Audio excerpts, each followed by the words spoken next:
مومن مومنات کے لیے رحم اللہ تمام شہداء. فاتحہ. بسم اللہ.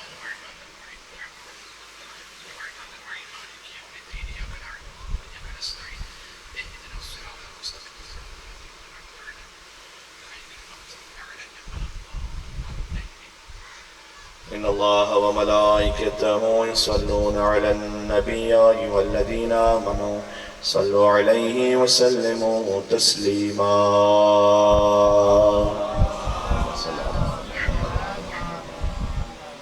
أعوذ بالله من الشيطان الرجيم. بسم الله الرحمن الرحيم.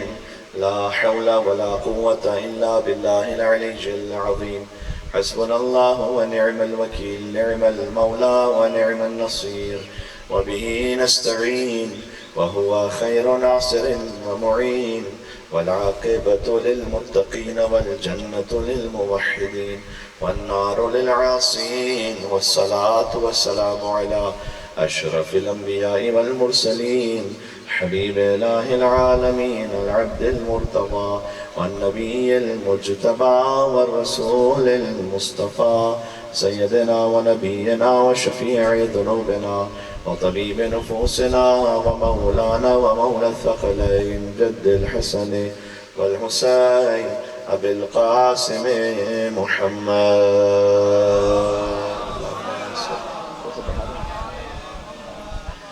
وأهل بيته الطيبين الطاهرين المعصومين المظلومين المنتجبين المنتخبين الميامين سيما بقية الله في الأراضين الذين أذهب الله عنهم الرجس وطهرهم تطهيرا.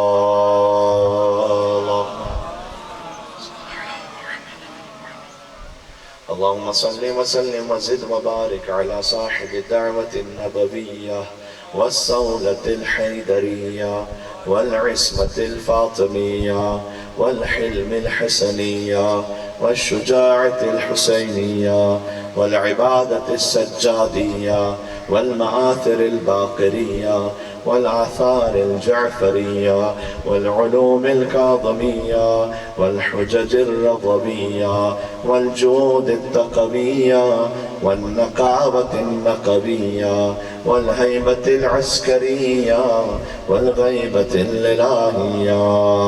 صلوات محمد وآل محمد وعجل فرجا واللعنة الدائمة على أعدائهم أجمعين. حاجات کی برابری کے لیے، مجلس کی قبولیت، مریضوں کی شفایابی، وسعت رزق کے لیے جو آپ کے دل میں تمنائیں دعائیں ہیں سب مولا کی بارگاہ میں منظوری ہو انشاءاللہ سے.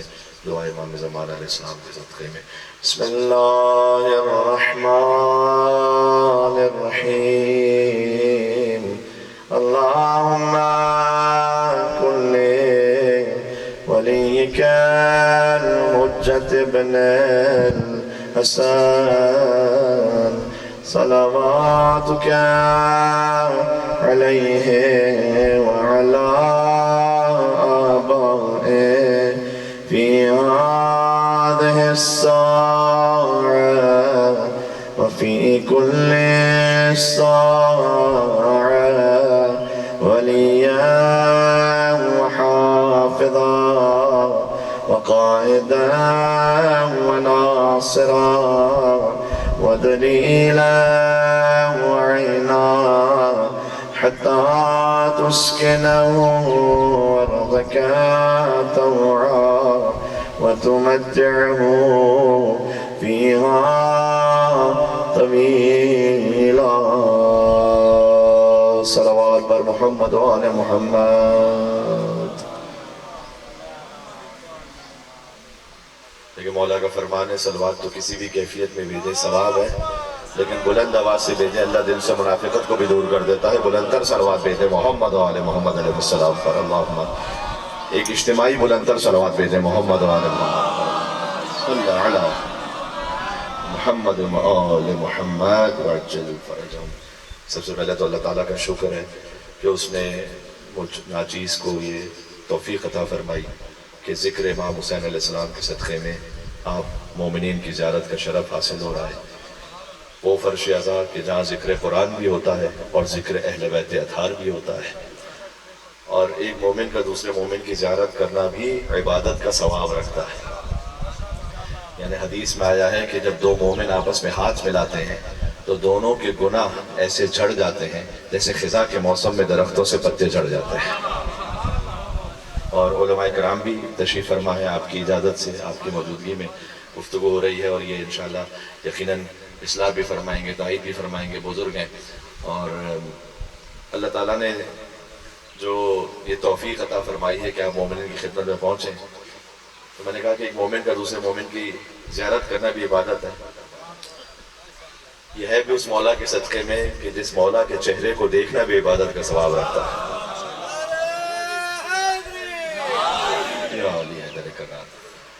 اور کچھ چیزیں ایسی ہیں جنہیں دیکھنا عبادت ہے. النظر الی المصحف عبادت، قرآن کو دیکھنا بھی عبادت ہے، کعبے کو دیکھنا بھی عبادت ہے، عالم کو دیکھنا بھی عبادت ہے، ماں باپ کو دیکھنا بھی عبادت ہے، اور علی کو دیکھنا بھی عبادت ہے. لیکن دیکھیں ایک بات ہے کہ اگر آپ قرآن کو دیکھ رہے ہیں تو قرآن کو دیکھنے کا ثواب تو مل رہا ہے، لیکن اس وقت عالم کو دیکھنے کا ثواب تو نہیں مل رہا. جب عالم کو دیکھ رہے ہیں تو عالم کو دیکھنے کا ثواب تو مل رہا ہے، لیکن اسی وقت کعبے کو دیکھنے کا ثواب تو نہیں مل رہا. جب کعبے کو دیکھ رہے ہیں تو کعبے کو دیکھنے کا ثواب تو مل رہا ہے، لیکن اس وقت ماں باپ کو دیکھنے کا ثواب تو نہیں مل رہا. لیکن علی وہ ہستی ہیں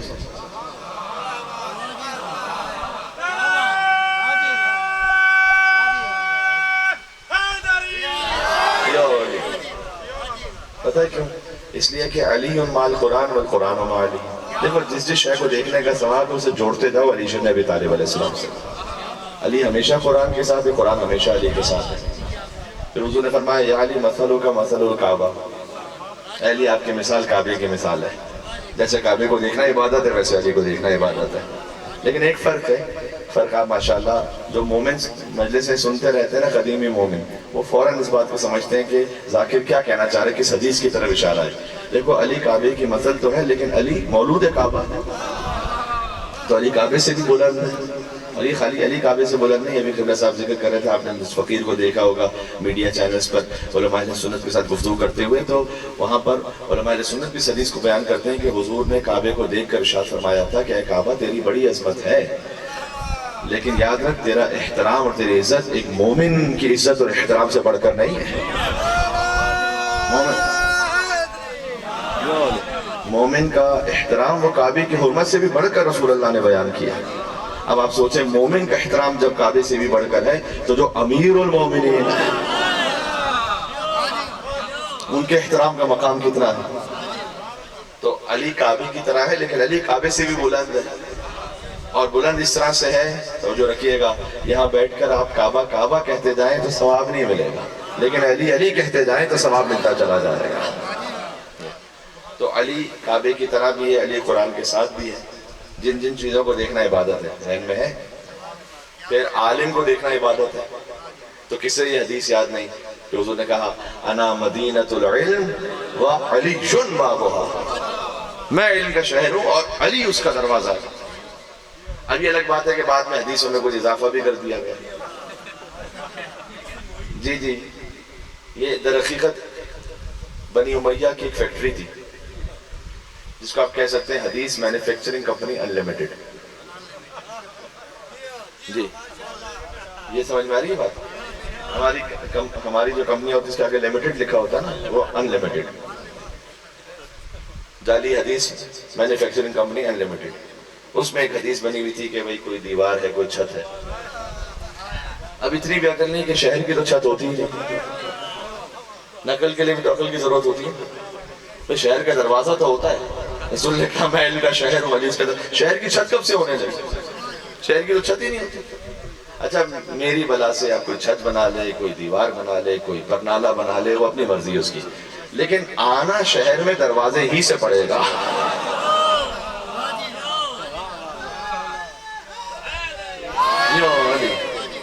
تو قرآن کو دیکھنا عبادت، توجہ رکھیے گا.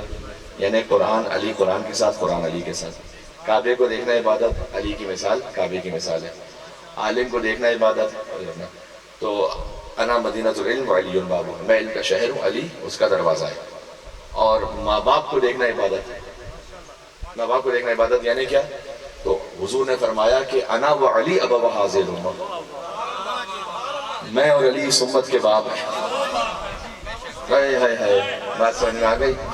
یعنی اگر کوئی علی کو دیکھے تو وہ قرآن کو بھی دیکھ رہا ہے، وہ کعبے کو بھی دیکھ رہا ہے، وہ عالم کو بھی دیکھ رہا ہے، وہ باپ کو بھی دیکھ رہا ہے۔ یہ ہے علی بن ابی طالب علیہ السلام جی۔ اور دیکھیں علی کا اس کائنات میں مجھے بتلایا گیا، اور جہاں کہیں بھی ہم جائیں ہم تو بہت ویلکم کرتے ہیں۔ امام حسین کا جو دسترخوان ہے وہ سب کے لیے کھلا ہوا ہے، کوئی ایک فرقے کے لیے تھوڑی ہے۔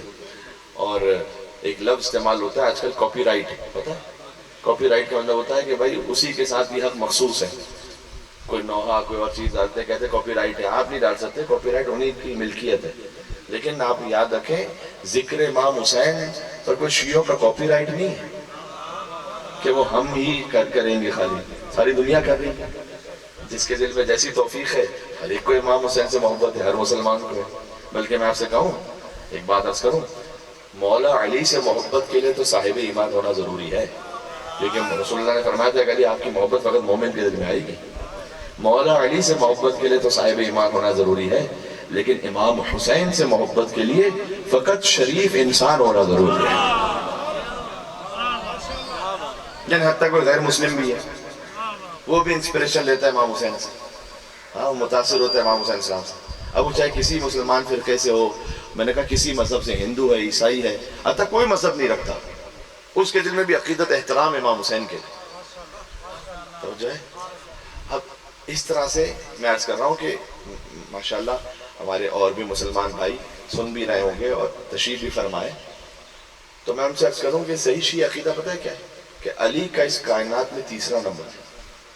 آپ گھبرا تو نہیں کہ میں نے کیا کہا؟ علی کا اس کائنات میں تیسرا نمبر ہے۔ سب سے پہلے ہے خدا، پھر ہے مصطفیٰ، پھر ہے مرتضیٰ۔ علی سے کائنات میں دو بڑے، ایک خدا بڑا ہے، ایک مصطفیٰ بڑا ہے۔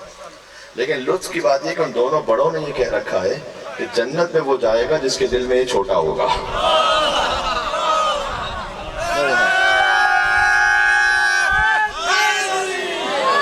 یا علی حیدر کرار، جنت میں وہ جائے گا جس کے دل میں چھوٹا ہوگا۔ اب جب آپ پہنچیں گے نا جنت کے دروازے پر انشاءاللہ، تو مجھ فقیر کی سنائی ہوئی حدیث کو یاد کیجئے کہ جب جنتی جنت کے دروازے پہ پہنچیں گے نا، جنت کا دروازہ بند ہوگا، اور جنت کا دروازہ کوئی ہماری طرح کی لکڑی کے یا اسٹیل کا دروازہ نہیں ہوگا۔ ان ابواب الجنت من یاقوت حمرا، سرخ یاقوت کا ہوگا، جنت کا سرخ یاقوت، علی صفائح الذھب، اس پر جنت کا سونا لگا ہوگا، اور دروازہ بند ہوگا، اس پر کنڈی ہوگی، اسے کہا جائے گا اس کنڈی کو دروازے پر مارو تب دروازہ کھلے گا۔ فَإِذَا دَقَّتِ الْحَلَقَةُ عَلَى الصَّفَّةِ، جیسے وہ کنڈی کو دروازے پر مارے گا، تنت، اس سے شور ہوگا، وقالت یا علی،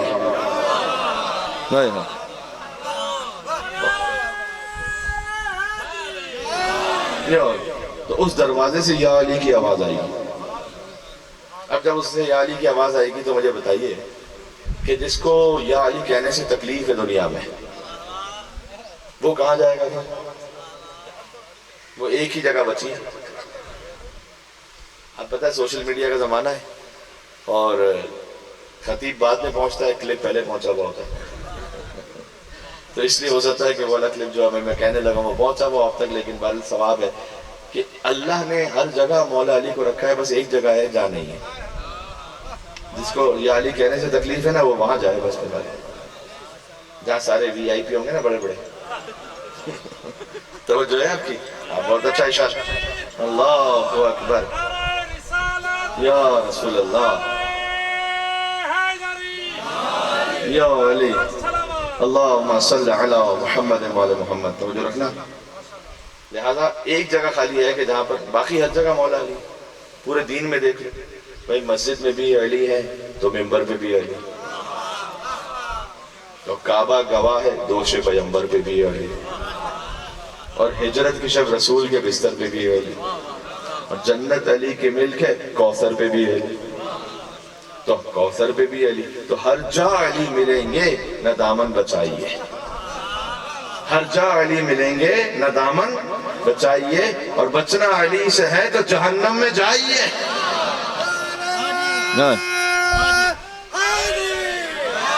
یا علی، توجہ رکھنا۔ اب آپ کلمہ بھی دیکھیں، میں نے کہا کہ مولا علی علیہ السلام ترتیب میں علی کا تیسرا نمبر، لیکن یہ اس کی مثال ایسی ہے کہ اگر آپ کسی سے پوچھیں کہ آپ کی تعلیم کتنی ہے، وہ کہا میں پی ایچ ڈی ہوں، تو آپ اس کو پلٹ کر یہ نہیں پوچھ سکتے کہ اچھا پی ایچ ڈی تو ہو لیکن میٹرک بھی کیا تھا کہ نہیں۔ یہ مثال آپ کو سمجھ میں آئے گی؟ میٹرک والے سے تو پوچھا جا سکتا ہے کہ تم نے بیچلرز بھی کیا ہے نہیں کیا، یا ماسٹرز بھی کیا ہے نہیں کیا، لیکن پی ایچ ڈی والے سے کوئی پوچھے کہ آپ نے پرائمری پڑھی تھی، آپ نے میٹرک کیا تھا، کہ بھائی پی ایچ ڈی کا مطلب یہ کہ سب شامل ہے۔ فقط یا اللہ کہنے والے سے پوچھا جا سکتا ہے کہ یا رسول اللہ بھی مانتے ہو یا نہیں۔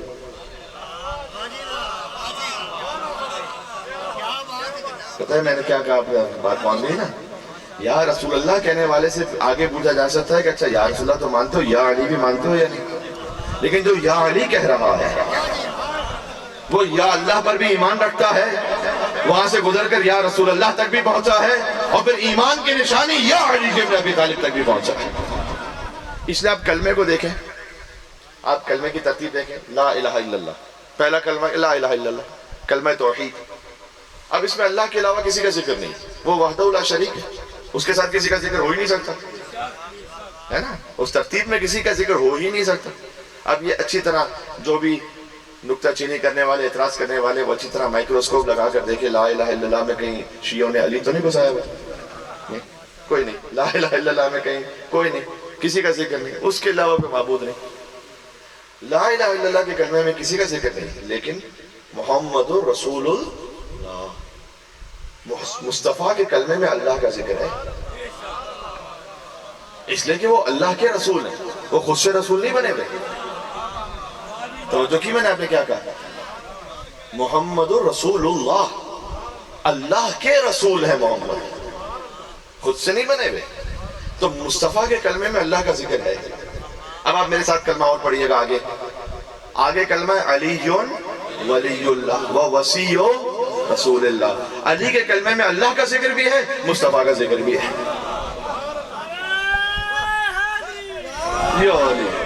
یہ ترتیب سمجھ آ رہی ہے کہ علی اللہ کے ولی ہیں، علی خود سے ولی نہیں، اللہ کا منتخب شدہ ولی ہے، اور وہ وصی و رسول اللہ، اور اللہ کے رسول کے وصی ہیں۔ تو اب علی کے کلمے میں اللہ بھی ہے، مصطفیٰ بھی ہے۔ یہ میں کہہ رہا تھا کہ جو یا علی کہہ رہا ہے اس کے پاس یا اللہ بھی ہے، یا رسول اللہ بھی ہے، وہ اس ترتیب سے آیا ہے، توجہ رکھیے گا۔ ہاں اب آپ دیکھیں یہ اتنی بڑی نعمت و دولت ہے۔ اب ذکر امام حسین السلام کی برکت سے اب جاتے ہیں دنیا کے مختلف علاقوں میں، کچھ بڑے دنیا کے ترقی یافتہ علاقے، وہ بھی ایک مزاج ہے۔ کچھ ہم ایسی جگہ بھی جاتے ہیں جہاں پر اچھا جہاں کہیں بھی جائیے مومن کا ایمان تو وہی ہے۔ یہ ظاہری دنیا یہ تو ایک 60-70 سال کی بات ہے، اصل جو قلب میں ایمان ہے، یہ میں آپ کے ایمان کی اہمیت آپ کی خدمت میں عرض کر رہا ہوں کہ ایک شخص آیا مولا کے پاس، صادق علیہ محمد کے پاس، نے کہا کہ مولا میں اللہم صلی علی محمد، مولا میں بہت غریب ہوں تو میرے لیے مدد کریں۔ امام نے اس کی مدد تو کی، مدد تو کرنی چاہیے، لیکن امام نے سے کہا کہ تو اپنے آپ کو غریب نہیں سمجھ، تو اپنے آپ کو فقیر نہیں سمجھ۔ تو مولا کیوں؟ کہ تیرے پاس ایک ایسی دولت ہے کہ جو کسی کے پاس بہت کم کے پاس ہے۔ اس نے کہا مولا میرے گھر تو آپ دیکھ لیں، آ سکتے ہیں، میرے گھر میں کچھ بھی نہیں، خالی۔ امام نے کہا تیرے پاس ایک ایسی دولت ہے کہ اگر زمین و آسمان کا وزن کیا جائے نا، اس سے بھی زیادہ بھاری دولت تیرے پاس ہے۔ کہا مولا میرے پاس تو ایسا کوئی بھی خزانہ ہے۔ امام نے کہا جو تیرے قلب میں ہم اہل بیت کی محبت ہے، جی اگر دنیا کا سارا سونا چاندی تجھے دیا جائے کہ یہ لے لے اور علی کو چھوڑ دے، یا حسین کو چھوڑ دے، حسن کو چھوڑ دے، نعوذ باللہ باللہ، تو کیا مانے گا؟ کہا نہیں مولا یہ تو نہیں مانوں گا۔ کہا بس کا مطلب ہے کہ جو تیرے قلب میں خزانہ ہے نا، وہ دنیا کے ہر خزانے سے بڑھ کر اللہ تعالیٰ نے رکھا ہے۔ اور جیسے بھی اللہ صاحب بیان کر رہے تھے، یہ منتخب شدہ دل ہوتے ہیں، انہیں اللہ انتخاب کرتا ہے۔ تو آپ اور ہم کوشش ضرور کریں اپنی دنیا میں اور آگے بڑھنے کے لیے۔ اللہ تعالیٰ نے کہا ہے، یہ جوان بھی ہے نا، جینزی جوان بھی، اور میڈیا سے بات آگے جا رہی ہوتی ہے، تو اللہ تعالیٰ کو سست اور کاہل مومن پسند نہیں، محنت کریں۔ اس محنت کے بعد جو حاصل ہو جائے، اس میں قرآن نے کیا کہا ہے؟ وَإِذَا قُضِيَتِ الصَّلَاةُ فَانتَشِرُوا فِي الْأَرْضِ، سورہ جمعہ میں جب تم نماز پڑھ لو تو گھر پر آ کے بیٹھ نہیں جاؤ، زمین میں پھیل جاؤ، محنت کرو، روزگار کماؤ۔ بعض لوگ کہتے ہیں اللہ پہ توکل کر کے بیٹھے، یہ اللہ پہ توکل نہیں ہے، یہ سستی ہے۔ پتہ نہیں آپ کیا کہا جاتا نہیں کہا جاتا، ہمارے میں کہا جاتا ہے اللہ چھپڑ پھاڑ کے دے گا، چھت پھاڑ کے۔ اب مشکل یہ ہے کہ ابھی چھت بھی اتنی مہنگی ہوتی ہے کہ اب چھت پھاڑ کے دے بھی دینا اللہ تو پھر سے ساری رقم چھت بنانے میں لگ جائے گی، اس لیے کوئی فائدہ نہیں۔ کوئی بھی کوشش کرے، اب کوئی تعلیم حاصل کر کے آگے بڑھتا ہے، کوئی جاب کرتا ہے، کوئی زمین پہ کام کرتا ہے، کوئی اور کہیں نوکری کرتا ہے، کسی بھی طرح سے اللہ تعالیٰ نے قرآن میں کہا جب تم نماز پڑھ لو زمین میں پھیل جاؤ، لیکن فَإِذَا قُضِيَتِ الصَّلَاةُ فَانتَشِرُوا فِي الْأَرْضِ وَابْتَغُوا مِن فَضْلِ اللَّهِ۔ جب اپنی اس محنت کے بعد کچھ حاصل ہوتا ہے تو اسے اپنی محنت کا کمال نہیں سمجھنا، فضل خداوندی سمجھنا۔ جی تکبر میں نہیں آ جانا، اگر اللہ تمہیں نواز دے تو تکبر میں نہیں آ جانا، سمجھے؟ تو یہ جو محنت کرنا ہے نا، اس کو ضرور زندگی میں رکھیں، لیکن کسی بھی طور پر کسی سے بھی اپنے آپ کو کم نہیں سمجھیے گا، اس لیے کہ اللہ نے وہ دولت آپ کو نصیب کی ہوئی۔ دنیا میں اس وقت کروڑوں اربوں انسان ہیں، کتنوں کو پتا ہے کہ اس وقت محرم کے ایام اعزاء ہیں، کتنے فرش اعزاء پر آ سکتے ہیں، کتنوں کو توفیق ہے کہ وہ نعرہ حیدری یا علی کہیں، کتنوں کو توفیق ہے کہ وہ بلند صلوات پڑھیں، کتنوں کو توفیق ہے کہ وہ ذکر امام حسین علیہ السلام میں اتنا دلچسپی رکھیں کہ وہاں مجلس امام حسین میں بیٹھیں، کم کو نصیب ہوتا۔ تو بہرحال یہ اللہ تعالیٰ کا ایک خاص انتخاب ہے، اور ہم میں سے نہیں پتا کہ کون کس وقت جنت میں آگے ہوگا اور ہم اس کی شفاعت کے محتاج ہیں۔ مولا نے فرمایا کہ اللہ نے اپنے ولیوں کو جو نا اپنے بندوں میں چھپا کے رکھا ہوا ہے، اس لیے ہر بندے کا احترام کرو، پتہ نہیں کون ولی اللہ ہو، جی پتہ ہے۔ اب اس میں دو باتیں ہیں جو میں سمجھ پایا، اپنے آپ کے لیے بھی کہہ رہا ہوں، آپ کے لیے۔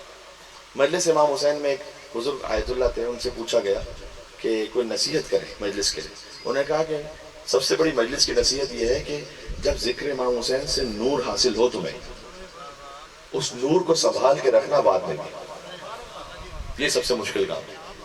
نور حاصل کر لینا اتنا مشکل نہیں، نور کو سنبھال کے رکھنا یہ بڑا مشکل ہے۔ یعنی اب ہم نور حاصل ہوا، ہم جیسے ہی باہر نکلے زبان سے کچھ ایسا کہا جو نہیں کہنا چاہیے تھا، وہ جو نور تھا وہ چلا گیا، ماں باپ کے ساتھ بدتمیزی کی۔ اچھا خالی ماں باپ نہیں، ماں باپ کے ساتھ تو پھر بھی لوگ عزت سے بات کر لیتے ہیں، لیکن شریک حیات، اب اللہ تعالیٰ نے آپ کو گھر کا حاکم بنایا ہے تو یہ ذمہ داری آپ کی زیادہ ہے۔ حاکمیت کا مطلب فرعونیت نہیں ہے، حاکمیت کا مطلب ذمہ داری ہے۔ کچھ لوگ ہوتے ہیں گھر کے باہر بڑے اچھے ہوتے ہیں، دوستوں کے ساتھ بہت اچھے ہوتے ہیں، کام کاج میں بھی بڑے اچھے ہوتے ہیں، لیکن جیسے گھر میں پہنچے صدام،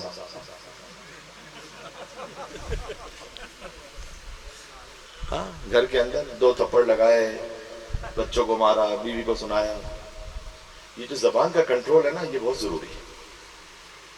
جس کی زبان کا کنٹرول نہیں ہے، پتہ حدیث میں آیا صبح کو وقت ہوتا ہے نا، زبان جسم کے سارے اعضاء سے پوچھتی ہو تم ٹھیک ہو۔ مولا نے فرمایا حدیث میں، زبان سارے جسم کے اعضاء سے پوچھتی ہے تم سب ٹھیک ہو، یہ سب مل کر جواب دیتے ہم ٹھیک ہیں اگر تو نے ہمیں ٹھیک رہنے دیا تو۔ جی تو نے ٹھیک رہنے دیا تو ہم ٹھیک ہیں۔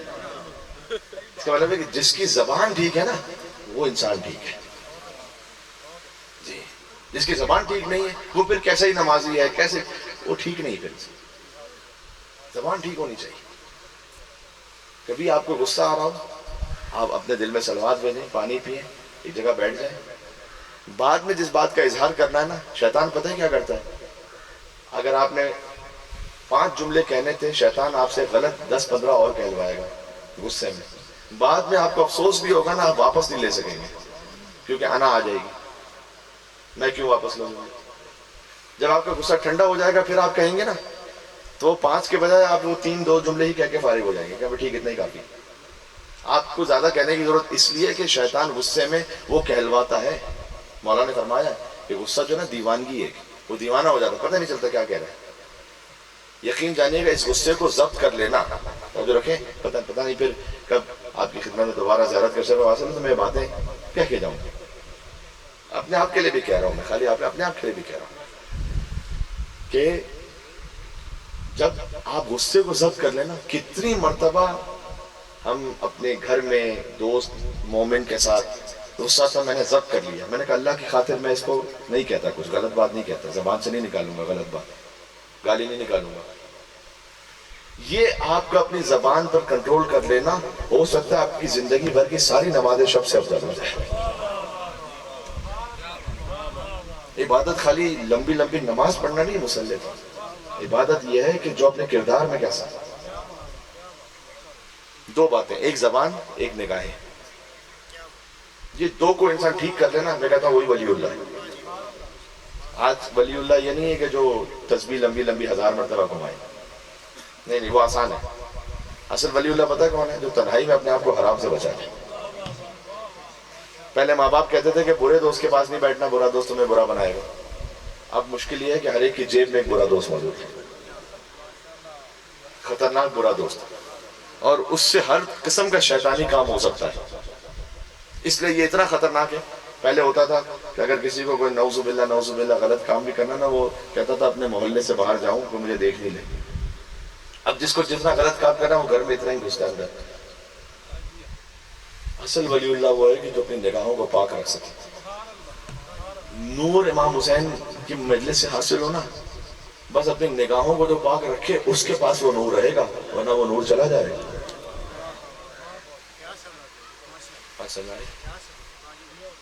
اب یہ مجلس امام حسین علیہ السلام میں 2-3 باتیں ہو گئی. ایک یہ کہ آپ محنت ضرور کریں، اس سے نہ گھبرائیں. جو آپ کے پاس اللہ نے ہنر دیا ہے کوشش کریں اپنے بچوں کو بھی وہ ہنر کوئی نہ کوئی سکھلائیں گے انشاءاللہ. آگے بڑھیں. اس محنت کے بعد جو حاصل ہو جائے وہ اللہ کا فضل ہے، پھر سر تسلیم خم ہو جائے. ٹھیک. دوسرا یہ کہ زبان پہ کوئی اپنے روک سکے، اور تیسرا یہ کہ آنکھوں کو. آخری بات یہ کہ ہر مجلس امام حسین ایک مہلت ہے حر کے راستے پہ چلنے کی. مل کے ایک صلوات ہو تو نام ہے اب عبداللہ الحسین علیہ السلام، مولا حسین کی خاطر. اللہم صلی.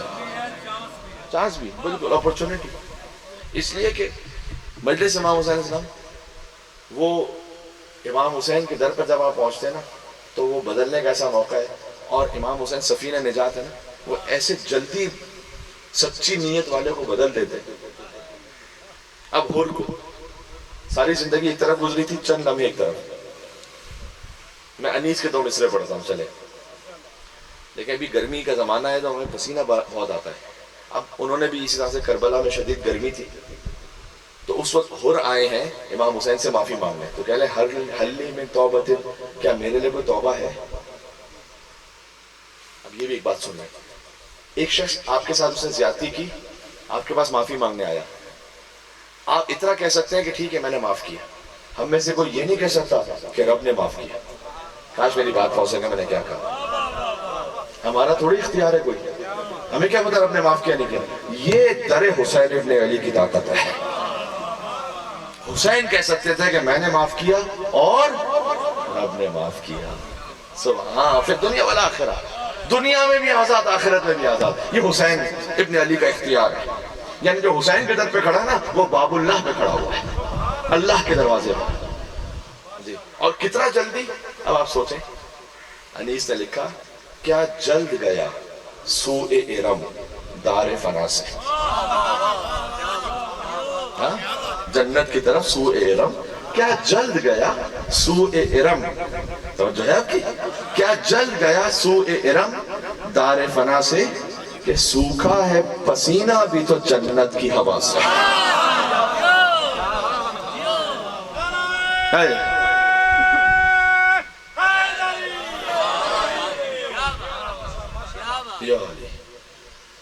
ہر مجلس امام حسین حر بننے کی مہلت ہے. توجہ ہے آپ کی. بس تو اس لیے ہر مجلس امام حسین میں دیکھیں کہ پہلے سے بڑھ کر کوئی بہتری آ گئی. ایک مجلس ہو رہی تھی ایران میں، تو وہاں پر ایک ناظم محفل، جیسے ہمارے محترم بھائی ابھی اعلان کر رہے تھے نا، تو ایسے اعلان کرنے والے تو انہوں نے کہا کہ سب تھوڑا آگے آگے آ جائیں. تو جو خطیب آئے نا انہوں نے کہا کہ جو یہ کہہ رہے تھے نا وہ میں بھی امام حسین کے مجلس میں جو جہاں کہیں بھی ہے نا زندگی میں، حسین کے نام سے اٹھے ایک ایک قدم آگے آ جائے، ایک ایک قدم آگے آ جائے. یعنی کیا؟ یعنی یہ کہ اگر نماز نہیں پڑھ رہے ہو حسین کے نام سے اٹھو، ایک قدم تو آگے آؤ، پڑھنے لگو. اگر پڑھ رہے ہو لیکن قضا کر کے پڑھ رہے ہو، اٹھو حسین کے نام سے ایک قدم آگے آؤ، ادا کر کے پڑھنے لگو.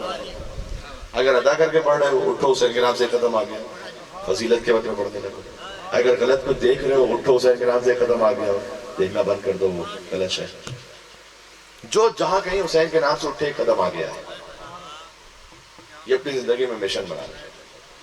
بات واضح ہو گئی؟ بس عزیزوں، میں کافی دور کا سفر کر کے مولا نے مجھے توفیق دیا، ابھی خدمت میں اس کے بعد پھر ایک اور مقام پہ جانا ہے، تو اس لیے مغرب سے پہلے مغرب تک بات کو تمام بھی ہونا ہے. اور اب میں ایک منظر آپ کو یاد دلاتا ہوں جس پر آپ کو جوش ولا بھی آ جائے گا. میں یہیں سے مسائل پہ جاؤں گا. اب آپ سوچیں کیا ہے امام حسین، ان کی شان. نماز مومن کی معراج ہے یا نہیں؟ مجھے بتاؤ. ہے. اور سجدہ نماز کی معراج ہے. ایک وقت ایسا آیا کہ نماز جو مومن کی معراج اور سجدہ جو نماز کی معراج، اور جسے اللہ نے معراج نصیب کی تھی نا وہ خود نبی سجدے میں ہے، اور ان کی پشت پر حسین ابن علی ہے. جی ایسا ہی ہے نا. اب سوچیں حسین کس معراج پر ہے؟ آپ نے غور نہیں کیا؟ آپ نے غور نہیں کیا کہ امام حسین کس معراج پر ہے؟ نماز مومن کی معراج، تین معراج ایک ساتھ ہے. نماز مومن کی معراج، سجدہ نماز کی معراج، اور صاحب معراج کو سجدے میں ہے، اور حسین پشت صاحب معراج پر ہے. اب یہ نانا نواسی کی پشت پر نہیں ہے. ابھی قبلہ صاحب بھی تشریف فرمائے، کہیں پہ کوئی نماز پڑھا رہے ہو امام جماعت، اب آپ میرے سنی بھائیوں سے پوچھ لیں، اپنے کسی مفتی سے بھی فتویٰ، یا میرے شیعہ بھائیوں سے پوچھ لیں کسی بھی مجتہد کا فتویٰ کہ اگر نانا کی پشت پر نواسہ آ جائے تو اس کو کیا کرنا چاہیے؟ وہ بھی 70 مرتبہ مستحب ہے سبحان ربی الاعلیٰ و بحمدہ سجدہ پڑھتا رہا؟ نہیں ایسا کوئی نہیں. ذاکر صاحب بھی تشریف فرمائے، السلام علیکم. تو وہ بھی پڑھتا رہے؟ نہیں ایسا تھوڑی ہے. ٹھیک ہے. اب اگر کوئی امام جماعت ایسا کر لے، میں آپ سے کہتا ہوں ایک امام جماعت ہو، ان کی پشت پر ان کا نواز آ جائے، پیچھے جو نمازی تھے وہ پڑھے جا رہے ہیں سبحان ربی الاعلیٰ سبحان ربی الاعلیٰ سبحان ربی الاعلیٰ 70 مرتبہ، اتنی گرمی میں وہ بھی. تو بعد میں نمازی کہیں گے کہ قبلہ صاحب آپ وہ کیا ہو گیا اتنا لمبا آپ نے سجدہ کیا؟ کہو میرا نواسہ میری پشت پر آ گیا تھا. اب وہ اگلی نماز سے پہلے فارغ نہ ہو جائے تو میرا نام بدل جائے. چھٹی کرا دیں. کہیں گے کہ قبلہ صاحب آپ کا نواسہ تھا گھر میں رکھے محمد، ہمارا کیا قصور ہے؟ پتہ چلا یہاں پر نانا نواسے کی پشت پر نہیں، میں نواسہ نانا کی پشت پر نہیں ہے، یہاں امامت ہے جو رسالت کی پشت پر ہے.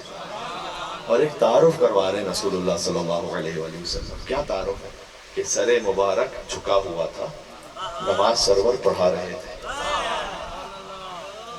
میں نے 6 مصرے پڑھنے جانا مسائل پر.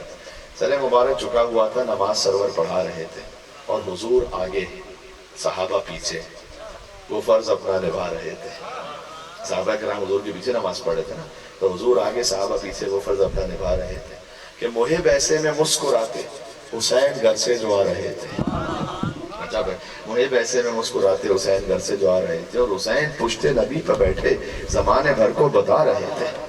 کیا بتلا رہے تھے؟ کہ نانا نواسے کا معاملہ نہیں سمجھنا. یہ ملے گی جنت، پیے گا کوثر، اسی کو محشر میں چین ہوگا. ملے گی جنت، پیے گا کوثر، اسی کو محشر میں چین ہوگا. نماز اسی کی قبول ہوگی کہ جس کے دل میں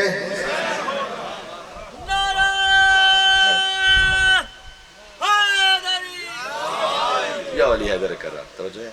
بس یہیں سے ربط مسائل کہ اگر حضور سجدے سے سر اٹھا لیتے اس وقت تو کیا ہوتا؟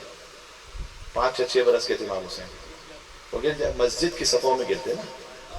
جس نبی نے یہ نہ برداشت کیا کہ میرا نواسہ مسجد کی صفوں میں گرے، اس نبی نے یہ کیسے برداشت کیا ہو کہ حسین پشت فرس سے زمین کربلا پر تیروں کے مسلح پر آئے.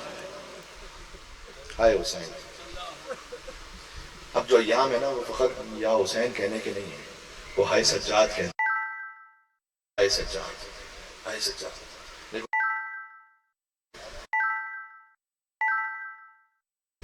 جب امام حسین نہ زین پر تھے نہ زمین پر تھے، تیروں پر معلق ہوا عبداللہ حسین، تو فوج عشقیہ میں اختلاف ہو گیا. علامہ نقن صاحب نے اس کو لکھا ہے، فوج عشقیہ میں اختلاف ہو گیا کہ حسین زندہ ہے یا مار دیے ہیں، لیکن کسی میں یہ جرت نہیں ہوتی تھی کہ امام حسین کے قریب جا کے دیکھ. میں بتاتا ہوں حسین زندہ ہے یا دنیا ہے. وہ قریب نہیں آئے امام حسین، اس نے کہا اپنے گھوڑوں کا رخ خیموں کی طرف کر، اگر زندہ ہوں گے تو برداشت نہیں کر پائیں گے. بس اتنا سننا تھا کہ میرا زخمی مولا، میرا پیاسا مولا، گویا کوہنیوں پر زور دے کر آہستہ آہستہ امام اٹھے اور فرمایا کہ اے فوج بے حیا، ابھی حسین زندہ ہے، حسین کی زندگی میں خیموں کی طرف نہیں جانا. میں کہوں گا مولا آپ نے خالی سنا تھا، آپ سے برداشت نہیں ہو سکا. ہائے میرا بیمار ہے. کوئی سجاد کے سامنے زینب کی چادر لے، کوئی سجاد کے سامنے سکینہ کو تماچے لگا، کوئی عابد بیمار کا بستر لے گئے. جب کسی نے میرے مولا سے پوچھا تھا کہ مولا شام غریبہ بی بی ہوگی کیا کیفیت تھی، وہ سجاد نے کہا ہے پوچھنے والے تم ایک بار پھر سجاد کے کلیجے کو زخمی کر دی. پھر امام نے بلا تشبیہ تسبیح کے دانوں کو توڑ دی، دانے بکھر گئے. امام نے کہا دیکھ جیسے ہی دانے بکھر گئے نا، ویسے کربلا میں علی و فاطمہ کی بیٹیاں بکھر گئی تھیں. شام غریبہ، اللہ اکبر. بس یہ میرا مظلوم امام وہ ہے، کسی نے اپنے باپ کو ایسے دفن نہیں کیا ہوگا جیسے سجاد نے اپنے بابا کو دفن کیا تھا. دیکھو جب بنی اسد کا قافلہ آیا نا، آج بھی آتا ہے، 13 محرم کو کفن پہن کر آتا ہے، یہ کہنے کے لئے کہ اے مولا ہمارے بزرگوں نے آپ سے وعدہ کیا تھا نا، ہم اس وعدے کی تکمیل کے اظہار کے لیے آئے ہیں. تو بنی اسد کے سردار نے دیکھا کہ لاشیں تو بکھرے پڑے، کسی لاشیں کی پہچان ہی نہیں ہو پا رہی. کیوں؟ اس لیے کہ لاش کی پہچان سر سے ہوتی. سر کاٹ کے نو کے نیزہ میں بلند. دیکھو مولا سجاد کے نام سے رونے آئے ہو نا. اب میں آپ کو ایک بات کہوں، ہم میں سے کون ایسا ہے جو گوشت خریدنے جائے اور رو رہا؟ لیکن سجاد جب قصاب کے پاس جاتے تھے تو کہتے تھے تو نے پانی پلایا ذبح کرتے ہوئے نہیں پلایا؟ اس نے کہا کہ مولا میں آپ کے جد کا ماننے والا ہوں، جب تک میں نے 3 مرتبہ پانی نہیں پلایا تو میں نے ذبح نہیں کیا، اس جانور کو بھی ذبح نہیں کیا. سجاد مدینہ سے رک کر کے کہتے تھے السلام علیکم یا ابا عبداللہ. بابا مدینہ کے جانور بھی پیاسے ذبح نہیں ہوتے. سبحان اللہ سبحان اللہ. یہ جن کی ثنائیں بلند ہو رہی ہیں نا، اللہ کی آوازوں پر رحمت نازل فرمائے. یہ میں کیوں کہہ رہا ہوں؟ اللہ کوئی غم نہ دے سوائے غم امام حسین کے. یہ میری اپنی دعائیں نہیں ہیں، یہ صادق آل محمد جب سجدے میں جاتے تھے نا تو کہتے تھے وَارْحَمِ السَّرْخَةِ الَّتِي كَانَتْ لَنَا، اے اللہ تو ان چیخوں پر تو رحم فرما جو ہمارے نام پہ بلند ہوتی ہیں. حسین کے نام سے وقت رونا نہیں ہے، جو چیخ مار کر رو سکے یا حسین کہہ کے. تیرے امام نے کہا وَارْحَمْ تِلْكَ الْخُدُودِ، اے اللہ تو ان چہروں پر رحم فرما جن کے رنگ بدل گئے ہیں حسین کے غم میں. جب گرمی میں آتے ہو چہرے کا رنگ بدل جاتا ہے، امام کہتے پروردگار تو ان چہروں پر رحم فرما. جی اب جب بنی اسد کے قبیلے نے دیکھا کہ کوئی کسی لاشے کو ہم کیسے دفنائیں تو کہا گنج شہیدہ بناؤ، ایک اجتماعی قبر، سارے لاشوں کو ایک ساتھ دفن کرتے ہیں. ابھی پہلا لاشا دفن ہونے والا تھا، خدا آپ کو کربلا لے کر جائے. آج بھی حسین کے پائنتی سیدھی جانب گنج شہیدہ موجود ہے کہ بازار کوفہ کی طرف سے ایک مسافر کی آواز ہے کہ ٹھہر جاؤ میرا انتظار کرو، میں بتاتا ہوں کون سا لاشا کہ شہید کا لاشا ہے. یہ دیکھو یہ حبیب ابن مظاہر کا لاشا ہے، یہ جون غلام حبشی کا لاشا ہے، یہ مسلم ابن عسجہ کا لاشا ہے، یہ عابس بن شبیب شاکری کا لاشا ہے. پھر کسی نے پوچھا آخر یہ کہ شہید کا لاشا ہے. اب میں زبان حال پڑھ رہا ہوں، دیکھو جو کچھ علماء سے سنا ہے، واقعات میں ایک ایک چیز تفسیر سے تو نہیں لکھی ہوتی لیکن یہی ہوا ہوگا. تو اس نے پوچھا ہوگا یہ کہ شہید کا لاشا ہے، کہ دیکھتے نہیں پورا بدن گھوڑوں کی ٹابوں تلے پامال ہو گیا. یہ حسن کے یتیم قاسم کا لاشا ہے جو زندہ تھا اور دائیں طرف کے گھوڑے بائیں طرف دوڑے، بائیں طرف کے گھوڑے دائیں طرف دوڑ گئے. پھر کسی نے کہا آقا یہ کہ شہید کا لاشا ہے، کہ دیکھتے نہیں کلیجے میں برشی کا ایک پھل موجود ہے. یہ میرے بھیا علی اکبر کا لاشا ہے. ایک لاشا باقی رہ گیا. سجاد وہاں بیٹھ گئے، کہتے تھے ہائے میرا بابا، ہائے میرا بابا. شاید سجاد نے کہا بابا آپ کی شریعت ہی کا حکم ہے کہ میت کا چہرہ قبلے کی طرف کر دو. بابا آپ کی لاش پر تو سر موجود نہیں ہے بابا. سجاد نے اپنے ہونٹوں کو حسین کی کٹی ہوئی گردن پر رکھا، صلی اللہ علیہ یا ابا عبداللہ۔ اس کے بعد اپنے انگشت شہادت سے لکھا ھذا قبر حسین ابن علی الذی قتلوہ عطشانا، یہ اس حسین کی قبر ہے جیسے 3 دن کا پیاسا مارا گیا۔ سارے لاشیں دفن ہو گئے، ایک لاشا باقی رہ گیا، ایک لاشا باقی رہ گیا۔ بس میں آپ کی آخری خدمت میں آ گیا، بس میں آخری خدمت میں آ گیا آپ کی، کہ جب سارے لاشیں دفن ہو گئے، توجہ رکھنا، تو سجاد بریست نے کہا کہ مولا یہ وعدہ پورا ہو گیا، ہم جا رہے ہیں۔ کہنے ابھی ایک لاشا باقی ہے، توجہ رکھیے گا، ابھی ایک لاشا باقی۔ کہ مولا یا تو ساری لاشیں دفن ہو گئے، کہنے یہاں نہیں، چلو فرات کے کنارے۔ دیکھو 2 لاشیں ایسے تھے جو خیموں میں نہیں آئے، ایک عباس کا لاشا تھا، ایک حسین کا لاشا تھا۔ عباس کا لاشا اس لیے کہ وصیت فرماتی تھی مولا میرا لاشا نہیں لے کے جائیے گا خیمہ، چھوٹے چھوٹے بچے منتظر ہوں گے کوز ہے آپ لے کر۔ اور حسین کا لاشا خیموں میں اس لیے نہیں آیا کہ کوئی لانے والا ہی نہیں بچا تھا حسین کا لاشا، کون لے کر آتا ہے امام حسین کا لاشا؟ تو مولا سجاد نے کہا بھی ایک لاشا باقی ہے، فرات کے کنارے چلو۔ اب جو فرات کے کنارے پہنچے، ایک لاشا ایسا تھا جو اس قابل بھی نہیں تھا کہ اٹھایا جا سکے، اتنی تلواریں پڑی تھی کہ لاش ٹکڑے ٹکڑے ہو گئی تھی۔ مولا نے موٹی چادر کو منگوایا اور اس کے بعد لاش کے ٹکڑوں کو چادر میں رکھا، مولا لحد میں اترے۔ جانتے ہو نا شہیدان کربلا میں بڑے طویل القامت ہے عباس، لیکن سب سے چھوٹی قبر ہے عباس، اتنی تلواریں پڑی تھی، عباس کا بدن ٹکڑے ہو گیا تھا۔ سجاد لحد میں اترے کہ سب دور ہو جائیں، کوئی قریب نہ آنے پائے۔ جب سب دور ہو گئے، راوی کہتے بہت دیر ہو گئی، مجھے ڈر ہوا سجاد کہیں غش نہ کھا گئے۔ اب جو قریب پہنچا، دیکھا میرا بیمار امام عباس کے سینے پر سر اور فریاد کر رہے تھے، اے میرے غیرت مند چچا، آپ تو یہاں آرام کر رہے ہیں، میں آپ کو بہنوں کی حالت، آپ کی وہ بہنیں جو گھر میں بھی بے چادر نہ ہو، آج کوفے کا بازار زینب کا سر کھلا ہے۔ صلی اللہ علیہ یا ابا عبداللہ۔